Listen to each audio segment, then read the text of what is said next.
जो आरोपी से डीएनए कलेक्ट किया गया था वो मैच किया है। छत्तीसगढ़ के दुर्ग जिले में 6 साल की बच्ची के साथ दुष्कर्म के बाद हत्या के मामले में चौंकाने वाला खुलासा हुआ है। मामले में डीएनए रिपोर्ट आ गई है और मामले में मुख्य आरोपी बच्ची का चाचा ही निकला है।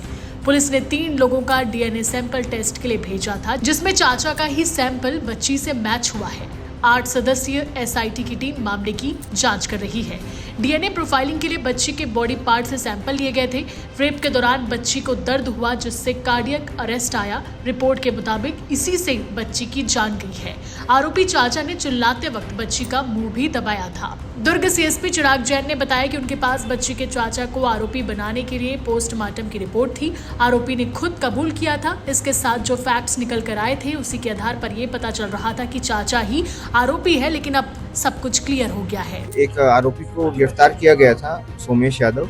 अब उसके डीएनए रिपोर्ट के लिए भेजा गया था फोरेंसिक्स को, तो उसमें डीएनए रिपोर्ट आई है और उसमें वो मैच किया है बच्ची के बॉडी से जो बायोलॉजिकल सैंपल्स कलेक्ट किए गए थे उनसे, उसमें जो डीएनए था और जो आरोपी से डीएनए कलेक्ट किया गया था वो मैच किया है। और बाकी और जो संदेही थे उनसे भी जो डीएनए किया गया था वो मिसमैच है।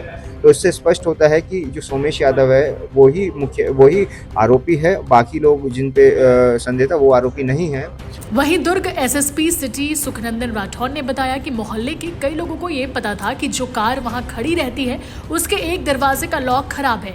ये बात चाचा भी जानता था। जब उसने बच्ची से रेप किया और बच्ची की जान गई तो शव को कार में छिपा दिया ताकि शक कार के मालिक पर जाए। बता दें, बच्ची के माँ बाप पुलिस की कार्य प्रणाली पर लगातार सवाल खड़े कर रहे थे। उनका कहना था कि आरोपी बच्ची के साथ ऐसा कर ही नहीं सकता, लेकिन अब डीएनए रिपोर्ट सामने आने के बाद काफी कुछ साफ हो गया है। Bureau report, CG Bhaskar.